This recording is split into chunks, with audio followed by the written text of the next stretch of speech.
PFL 2021 Week 10, the Championships Week full card prediction. The main event, Kayla Harrison and Taylor Guardardo in the lightweight division. I'm surprised that is the main event over Magomedkerimov, Ray Cooper rematch. We got Movlid, Khaybulaev, Chris Wade, Loik, Radzhabov, Bruno, Antonio Carlos Jr. We have all of those fights, and they put that fight as the main event, which is the fight that is a very obvious prediction to make, so I'm very surprised that one is going to be the main event, but that is it, a 5-round lightweight fight. We got Magomedkerimov versus Ray Cooper III. This one is going to be a rematch from when they fought, I believe, 2 years ago. Very close fight. Claressa Shields on the main card against Abigail Montes. Chris Wade, Movlid, Kaitlin in the featherweight division, 5 rounds. Bruno, Ante, Delija rematch in the heavyweight division. The last time Bruno starched them in the very first round, same thing can definitely happen there. Antonio Carlos Jr., Marthin, Hamlet in the light heavyweight division. Loik, Radzhabov, Raush, Manfio in the lightweight division. All of these ones that you see the little belt on them, this lightweight fight, light heavyweight, featherweight, welterweight, and lightweight fight, every single one of them is for $1 million. Absolutely insane. So the winner of all of these fights will win $1 million. And then you got Claressa Shields in there for some odd reason. I really have no idea why. We also have some UFC veteran guys right here in Madge and Omari Akhmedov fighting Jordan Young. Julia Budd going out there from Bellator champion over here to PFL. She really wants to fight in the future against Kayla Harrison, but she's going to fight Kaitlin Young. And we got Nathan Williams at Madge, a very, very solid fight card. Every fight on the card right here, I cannot wait for. I mean, every single person on here is UFC caliber. I can see Madge being in the top 15 in the UFC, Omari Akhmedov in the top 15 in the UFC. All of these guys I can see as being potential top 15 fighters inside of the UFC. Maybe not like Abigail, Montes, those type of girls, but overall, it's going to be an amazing fight card. But right now, we go on to the PFL lightweight division. Madge and Nathan Williams in the lightweight division. Madge hasn't really fought in quite a while. He's going to be a little bit taller than Nathan Williams, a little bit less in terms of reach than Nathan Williams, and then the activity of Nathan Williams, it definitely goes in his favor, fighting 3 months ago. Before that, fighting 4 months ago, 6 months ago, 10 months ago, and 1 year ago. He's had 5 fights in only 1 year, where Madge hasn't had any fights in the last 2 years, but when he was fighting, he was in an absolute tear. Body kick knockout win right there, a submission win, joins the UFC, knocks out T. Edwards with a nasty head kick. Then he dominates Ferzian with a striking right there. So he's beaten some very, very solid guys that I don't know why he's not in the UFC anymore. He was supposed to fight Guardardo to the Lazze, Nasrat Hakparas, Magomed Mustafayev, all of those type of guys, but they didn't really pull out. I don't know why those fights didn't happen, but now he's over here in the PFL fighting Nathan Williams. Overall, he's not really a specialist in any facet of the game. He's got decent grappling. Most of his wins are submission wins. That would probably be the best way he's going to beat a guy like Madge, is to go out there and try to wrestle and grapple. But Madge, as we know, has very, very good takedown defense. I don't think I've seen from all the film that I watched of Madge, I don't think I've seen him get taken down one time. So I really doubt the grappling wrestling approach from Nathan Williams is going to pay too much dividends in the fight. It's going to be mainly a striking fight, or Madge being the more powerful guy with a lot of knockouts on his record, having way more volume, likes to come forward with the boxing combinations, at range, attack you with a high kicks, the body kicks, and those really, really powerful inside leg kicks. I mean, the whole kicking game of Madge is going to absolutely destroy Nathan Williams at range, because we know Nathan does have the reach advantage in terms of arms, but the legs of Madge, he doesn't even have to overextend, come inside the range of Nathan. He can literally just stay on the outside and kick at range on Nathan. I think that's going to be a main way that Madge wins. I mean, there's going to be points at where he's going to be kicking, and then he's going to come in with a boxing combination, but mostly in this fight, I see him just kickboxing at range, kind of feeling out that range a little bit, and in the second or third round, once he kind of gets a groove in the kicking game, finds the range to close that distance with the boxing combinations, I think he will be able to close that distance very, very well, and I think we're going to see a finish here. Madge has incredible power in his hands. And with the kicks at range, it's really going to frustrate a guy like Nathan Williams, where Nathan is going to make some mistakes. He's going to overextend on his shots, and that is where I do believe Don Madge is going to catch Nathan Williams with a boxing combination and knock him out in the second or third round. The reason I don't think it's going to be in the first round, I think the first round is going to play more kickboxing game. Second and third round, he's going to play more of a boxing game where he's got devastating power in his hands, and I think that's where Don Madge is going to get the finish. So my prediction right here in the lightweight division is Don Madge by a second or third round knockout. Really good fight in the lightweight division. Julia Budd and Kaitlin Young in the lightweight division. Kaitlin Young, not necessarily the best record, but she's got some good Muay Thai. 12 wins, 11 losses, and then 1 draw, beating some decent fighters. I mean, she beat Misha Tate way back in 2007. Fought Gina Carano. Who else has she fought? Leslie Smith, Liz Carmouche, Laura Murphy. She's fought in some other girls as well. Mariana Moraes. She's fought in some decent competition over the years.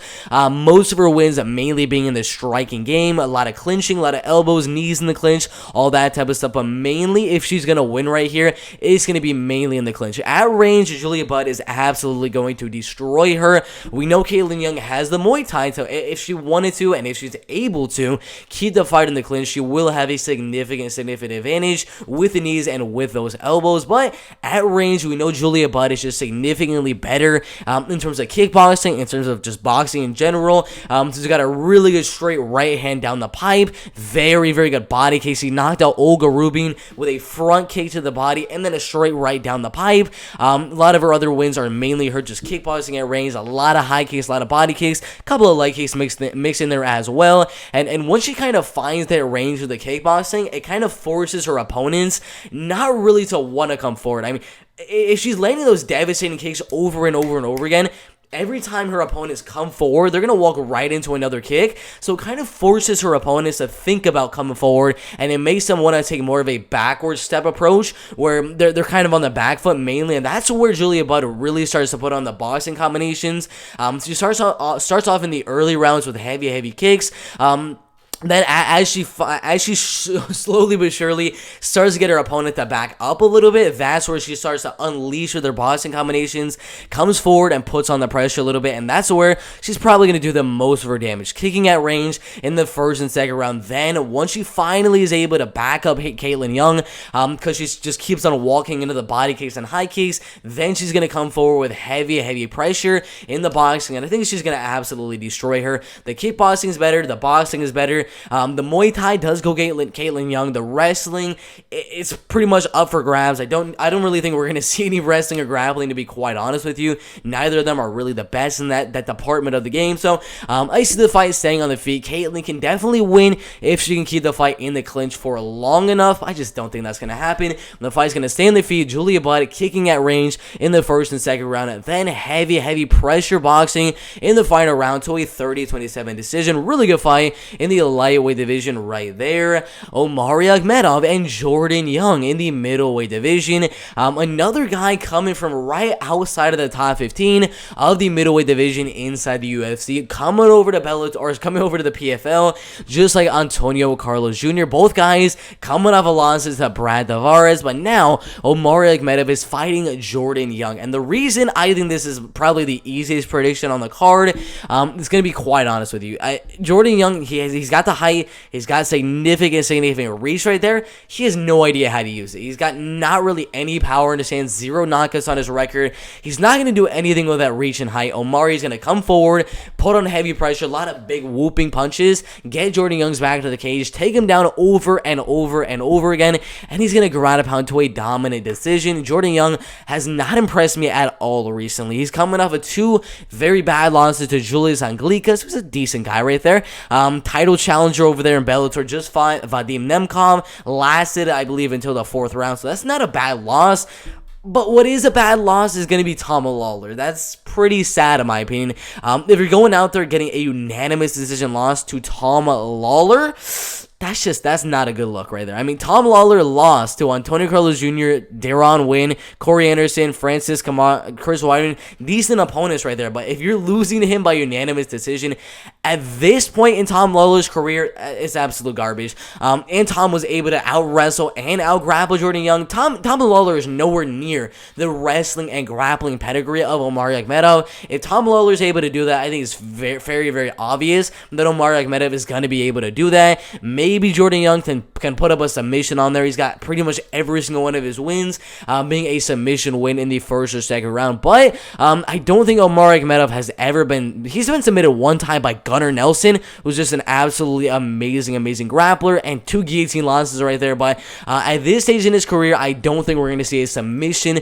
from Jordan Young. We're going to see Omari get the takedown over and over and over again, stay on top, heavy ground and pound, and win a dominant 30-27 decision.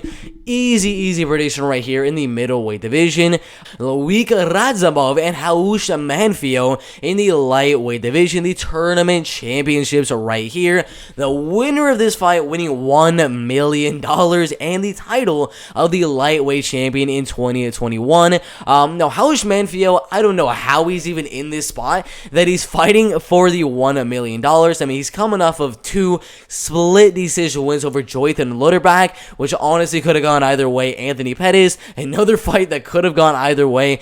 And then Clay Collard, another fight that I honestly think Clay Collard won that one. I'm not too sure why they gave the fight to Raush Manfio. I think Clay Collard did enough to win, but 3 very, very close striking fights in a row. None of those fights were Clay Collard going for takedowns. Anthony Pettis wasn't going for takedowns. Joyton Lutterbach did not go for any takedowns. Every single one of those close decisions right there were all striking. Now, we know Raush Manfio is going to have the striking advantage. I believe he's going to be a little bit taller, a little bit lengthier as well, have a 5-inch reach advantage, 1-inch height advantage. He's going to be doing a lot better in the striking, but we know the game plan of Loik Radzhabov. We know exactly what he's going to do. He's going to go out there, put heavy pressure on the striking, close that 5-inch reach advantage, get your back to the cage, throw some big shots like he did to Akhmedov, and then go down and try to take you down over and over and over again. That's what he's been able to do his whole entire career, beating Chris Wade, Akhmedov, and then Alex Martinez, arguably beating Alex Martinez 2 times.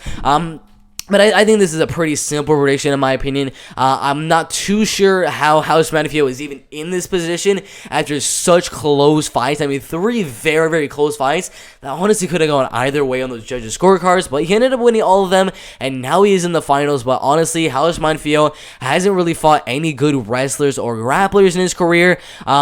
He literally has not fought any. He beat DeMarcus Jackson, who's a decent wrestler, but Loik Radzhabov is the best wrestler, the best grappler Raush Manfio has ever fought. We're going to see Loik just go out there and do exactly what Omari Akhmedov is going to do to Jordan Young, and Loik's going to go out there, heavy pressure, get Raush Manfio's back to the cage, a lot of clinching, a lot of takedown attempts, and it's going to be another grinding decision. I don't think either guy is going to get finished here. I think Loik is going to dominate in the wrestling and grappling, a little bit of clinching, and win the fight by unanimous decision. Really good fight in the lightweight division right there. Antonio Carlos Jr. and Marthin Hamlet Nielsen. I'm not too sure where the Nielsen has gone, but now it's just Marthin Hamlet.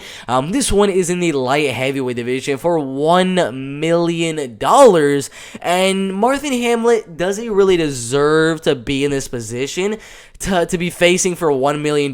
Not necessarily. I mean, he lost to Corey Hendricks by rear naked. Then he goes to the semifinals, beats Cesar Vejera due to a ham injury, literally like 15 seconds in the very first round. Yeah, he beat Dan Spawn. That's about it. That is the only legitimate win he's got in this whole entire year. To be in the finals was Dan Spawn, who's not really the best win right there. Antonio just got off a win over Tom Lawler. Probably would have gotten the win on Vinny Magalhães if not for the groin strike. And then he ended up beating Emiliano Sordi in the semifinals, I believe. But now he's gonna fight Marthin Hamlet, who's coming off a win. I'm just going to say that. I'm going to keep on saying it. It's not really a win because he literally just got a hamstring injury literally like 15 seconds into that very first round. But this one is really going to come down to who is the better grappler, who is the better wrestler. I think it's fairly obvious. I mean, even in the striking, I still give the advantage to Antonio Carlos Jr. He's got decent kicks at range, not really the best out there, but he does have some good 1-2s. Was able to kind of keep range very well on Emiliano Sordi, and as Emiliano was putting on the pressure pressure in the striking, he level change, get the takedown, and win the fight that way. So even if Marthin is able to land any boxing combinations, any striking attempts or anything like that, either way, he's going to put on too much pressure in those striking attempts, and he's going to end up getting taken down and being on the ground. So I think this fight's a very simple prediction. I don't think Marthin Hamlet really deserves to be in the PFL finals right here. I think Antonio's the better striker. You'll outstrike him on the feet by a very, very small margin. Probably win the fight by a 29-28 decision if it stays on the feet for 3 straight rounds. But we already know Antonio's going to be out there getting a couple of takedowns here and there. And I do think he's going to be able to get a submission in probably the second or third round. The first round, I think, is going to be a lot of kickboxing, just Antonio trying to feel out the range to kind of time the takedown for the second and third round. But I do think Antonio will land that takedown in the second or third round, and I do think he's going to latch in a rear naked choke submission. But yeah, that is my prediction. Antonio winning the first round with the kickboxing, getting the fight to the ground in the second or third round, and latching in a rear naked choke submission. Antonio Carlos Jr. by submission in the second or third round. Really good fight in the light heavyweight division. Bruno Cappelozza and Ante Delija 2 in the heavyweight division. This one is going to be a rematch from when they fought at the beginning of PFL 2021. The first time they fought, I have no idea how. Ante Delija was a minus 540 favorite. I made my prediction for that fight. You can go check it out. It was from a long, long time ago. But I said I'm going to go Ante Delija, but I think the fight is a 50-50 fight. After watching the fight with Bruno Cappelozza and Yuri Prochazka, Yuri probably a top 3, top 4 light heavyweight fighter in the world. I watched that fight, and Bruno Cappelozza actually rocked Yuri Prochazka in that first round. He almost knocked out Yuri Prochazka. As soon as I saw that, there's no way I thought that he could be a minus 540 favorite. I thought that was absolutely insane. Then he goes out there, gets Ante Delija's back to the cage, right hand right down the middle, knocks him out cold. Then after that, knocks out Mo Reese in the first round. Then he knocks out Jamel Jones in the second round. I mean, 3 knockout wins in a row with every single win. 13 knockout wins. That is absolutely insane. And I do think we're going to see another one right here. The only losses have been knockout losses as well in the first round. I'm not too sure if all of them are in the first round. He has 2 submission losses, 1 DQ loss, and then 2 knockout losses right there. But overall, it's really going to come down to can Ante Delija get the fight to the ground. He's got better wrestling. He's got really good ground pound. TKO win over Chandler Cole. Second round knockout winner right there. And a couple other submission and ground pound TKOs. He needs the fight to go to the ground. But we already know Bruno, with the power that he possesses, with the takedown defense that he does have, I think he's going to go out there and get Ante Delija has that back into the cage just like last time and just start throwing bombs, landing one of them and knocking out Ante Delija in the first or second round. I'm going to go second round this time around. I think Ante Delija will survive a little bit longer than last time. So my prediction right here, Bruno Cappelozza winning that fight by a second round knockout. Really good fight in the heavyweight division. Movlid, Khaybulaev, and Chris Wade in the featherweight division. We already know both guys are very good wrestlers and very good grapplers. Chris Wade being 20-6 as a professional MMA fighter, only losing to Loik Radzhabov, who's also on the card. Natan Schultz right there. Natan Schultz again. Islam Makhachev, Rustam Khaybulaev, and then Ozzy Dugalabov, however you see that name right there. But most of the losses out there are to wrestlers and grapplers. Islam Makhachev went out there, out-wrestled, out-grappled. Rustam Khaybulaev, out-wrestled, out-grappled. Loik Radzhabov, out-wrestled and out-grappled. In this fight, I think he needs to keep the fight on the feet. It's going to have a 4-inch height advantage. The reach is very similar. The power advantage in the striking goes Chris Wade. The speed advantage, the volume advantage goes Chris Wade in the striking. But the wrestling is going to be very even. We saw the last fight where Chris Wade dominated Bubba Jenkins. Not really much, not too many people out there thought that Bubba Jenkins would lose that fight. And Bubba Jenkins went out there and got dominated by Chris Wade in that entire fight. Chris Wade looked absolutely amazing in that one, but Movlid Khaybulaev is a different thing. He puts on I had a hiccup, but he puts on a heavy pressure in the striking, gets your back into the cage, and he's another one of those guys like Loik Radzhabov who's just so relentless, just going for takedown after takedown after takedown. He just keeps on going until he latches onto that takedown, and eventually Movlid Khaybulaev will land the takedown. I think Chris Wade will do enough to maybe outstrike Movlid in the striking. by a couple of strikes, 3, 4, maybe 5 strikes on the feet, but eventually Movlid will go out there, put on the pressure, and get the fight to the ground. I don't think that Chris Wade's going to get finished. I don't think Movlid's going to get finished. This is another one of the fights where we have two very high-level wrestlers, very, very high-level grapplers, and I don't think we're going to see a finish. Chris Wade has never been finished, even by Islam Makhachev. Movlid Khaybulaev has never lost a fight, so this fight's going to go all the way. Movlid is going to win probably like a 49 or 46 decision, maybe one round will go Chris Wade in the striking game, but overall, I do think Movlid Khaybulaev will do enough to put on the pressure on the feet, land the takedowns, and win the fight by decision right there. Really good fight in the featherweight division. Claressa Shields and Abigail Montes in the lightweight division. Now, I don't really think Claressa Shields should be on the main card right here.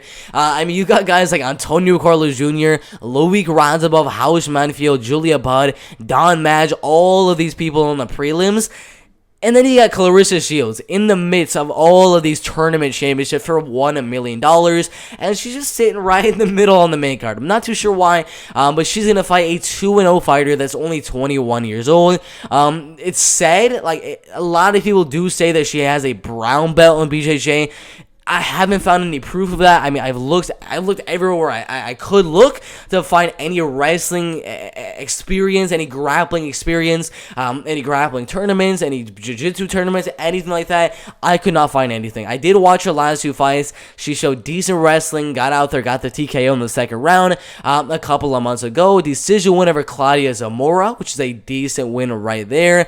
But overall, she's a decent fighter. She's got pretty good ground and pound, decent wrestling, but I do think Claressa, of course, is going to have the striking advantage. I'm sorry. Yeah, of course Claressa Shields is going to have the striking advantage here, but I just don't know how Abigail Montes is going to go out there. I don't know what her wrestling and grappling looks like. We have one fight to really go off of, and that is the Teresita de Jesus Lopez fight that she won by a ground and pound TKO, got a takedown, and got the TKO. I have no idea what Shields' takedown defense is going to be looking like going in the fight. Has it improved? Has it gotten worse? Has it stayed the same? I really have no idea. All I'm saying for all of you betting people out there, don't put Claressa Shields in a parlay. It's another one of those fights where, I mean, the last fight with a 3-7 Brittany Elkin, she almost lost that fight. So do not put Shields in a parlay. I'm not incredibly confident with my pick right here because it is women's MMA lightweight division. Someone that does not have any wrestling, any grappling in Shields, and Abigail Montes, who we don't really know too much about. So it's another one of those fights you really have no idea what's going to happen. But I do think that PFL knows what they're doing. They're putting a girl that has a decent record, 2 wins, 0 losses, and that they know Shields is going to beat. They're not trying to put an opponent that's going to beat Shields in there. They're trying to put an opponent for Shields to build that record up. So I know PFL wants Shields to win, and I know Shields is most likely going to win the fight. But again, I don't know what the wrestling and grappling is going to look like from either fighter. But it's a weird fight right there. I'm going to go Shields by TKO, second or third round. But again, I'm not incredibly confident because I don't know if she's a BJJ black belt, a BJJ white belt. I have no idea, but I'm going to go Shields by knockout in the first or second round, maybe the third round. I have no idea. But Shields by knockout, literally any one of the rounds. A really good fight in the lightweight division right there. Magomedkerimov versus Ray Cooper III. This is going to be the second fight between the two. The last time Ray Cooper III and Magomedkerimov did a fight was way back in 2018, where sadly Ray Cooper ended up losing the fight by second round a guillotine choke submission. Before that, beating Jake Shields twice. After that, beating Chris Curtis, David Machad, Jason Ponnet, Nicola Ali Kassan, Rory McDonald. A lot of really solid fighters over and over and over again, getting a draw on Saudi Boise as well. Magomedkerimov on an amazing win streak. His last loss being way back in 2015. After that, beating Bobby Cooper, Bojan Filipovic again, Ray Cooper III, Chris Curtis again, Curtis Malender, and then Saudi Boise. So some really solid wins for Magomedkerimov. But this fight right here is really gonna be based off the last fight. I was not impressed. I was not impressed with the fight between Sadie Boy C and Magomedkerimov. I mean, he won the fight. I believe it was a 30-27, something like that. But he really wasn't able to land the takedown. I know Sadie Boy is a weird opponent and that he's very tall, very, very lengthy, 6'3", 80-inch reach. It's a hard guy to take down, but he wasn't able to get any takedowns. And when he was able to get the takedown, he wasn't really able to control him on the ground. Ray Cooper III's wrestling has been looking amazing. The last fight with Rory McDonald, Nicolas Licas, and Jason Pontier, all of these fights right there, the wrestling of Ray Cooper III has looked absolutely amazing. He absolutely dominated Rory McDonald in the last fight. So right here between Magomedkerimov and Ray Cooper III, because of the fact that I really wasn't that impressed of the wrestling and grappling of Magomedkerimov in the last fight with Sadie Boy C, and the fact that I was very, very impressed with the wrestling and grappling of Ray Cooper against Rory McDonald, I actually think this is going to be a striking fight. I think this fight is going to stay on the feet. Magomedkerimov being probably the better kicker at range, being, I believe, let's say 3, 4, 5, 6 inches taller than Ray Cooper III, having a 3-inch reach advantage. He's gonna have the kicking advantage, the 1-2s, maybe the volume advantage, everything like that. But I think the wrestling and grappling is 50-50, and I do think the striking is going to be very close as well. But I think Ray Cooper III is going to go out there with heavy pressure and a heavy volume. We know Ray Cooper has so much power in his hands. If you look at how many of his wins are knockouts, he has 14 wins coming by knockout inside of the PFL, 3 first-round knockout wins in a row, then lost to Magomed, then he got 2 more knockout wins, a couple of submissions, a couple of decisions, but overall, he's going to have the power advantage, he's going to have the pressure advantage, and he's going to have just the overall determination. I think he's going to come forward on Magomed, close that height and reach differential, get Magomedkerimov's back to the cage, and just start throwing a volume. Just start putting on the pressure and throwing big shots, defending whatever takedowns come his way, and I'm actually going to go Ray Cooper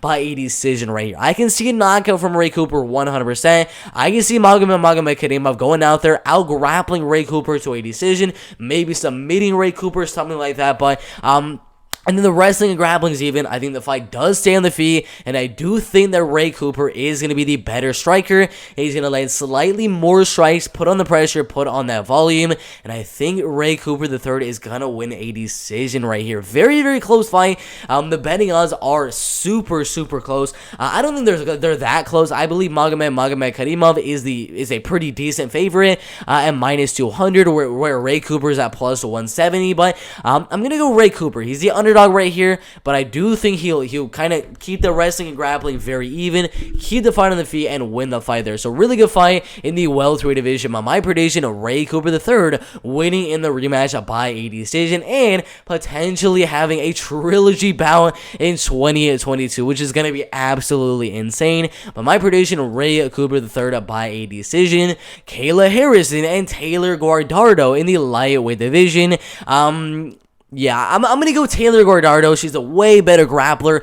I'm joking. I'm absolutely joking. Kayla Harrison is going to win the fight. It's a very easy prediction to make. I mean, it's 5 rounds in the PFL lightweight division, 11 wins, 0 losses for Kayla Harrison, beating Gina Fabian in literally 4 minutes of the very first round, beating Cindy Dandois in 4 minutes, 44 seconds of the very first round right there. I believe that was a main event. After that, beating Mariana Rice by first round of ground upon TKO. Before that, beating Larissa Pacheco, Courtney King, Larissa Pacheco again, and many other girls. I mean, she's just dominant. I mean, she goes out there, her striking is decent. She shows some pretty solid striking in the fight with Mariana Rice, in the fight with Gina Fabian. Her striking looked pretty good. But overall, the judo is where it's at. She's going to go out there, judo throw her over and over again, and either TKO her or submit her in the first or second round. That is exactly what's going to happen. Taylor Guardardo, I mean, she was 0-1 to start 2020. Then she went out there, beat Helena Gosick, Laura Sanchez, Mariana Moraes, a couple of decision wins right there. She's got good striking, all of that type of stuff, but she's never faced that good of a wrestler and grappler like Kayla Harrison. So it's a very easy prediction. I'm not surprised that the betting odds are what, -3,000, -2,500. I'm really not too surprised. I would honestly put 100 units on Kayla Harrison just to make some easy money, to be quite honest with you. But overall, Kayla Harrison is going to win the fight. Fight goes to a decision. It's not going to go to a decision. No chance the fight's going to go to a decision. 5 rounds of Kayla Harrison. She's going to dominate. And she's going to finish the fight in the first or second round. Easy prediction for Kayla Harrison right here in the lightweight division. Yeah, guys, that is my full card prediction for PFL 2021 Championships. I got Kayla Harrison winning her fight inside the distance by a ground pound TKO or by a submission, probably in the first or second round. I got Ray Cooper III as the underdog, winning that one by a decision. Claressa Shields by knockout in literally any one of the rounds. Movlid Khaybulaev by a decision. Bruno Cappelozza by knockout. Antonio Carlos Jr. by a submission. Loik Radzhabov by a decision.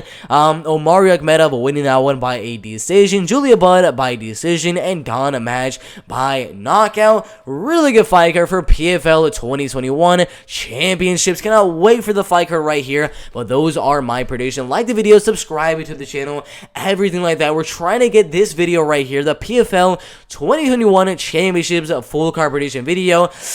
Let's go. Let's try to get the video to 50 likes. If we can get the video to 50 likes, I'll chug a jar of pickle juice. How about that? 50 likes on the video, I will chug a jar of pickle juice. Let's do it. 50 likes. Like the video, subscribe to the channel, and turn on those post notifications so you guys do get notified for when I post a new video. But thank you guys for watching, and we'll see you in the next one. Let's go.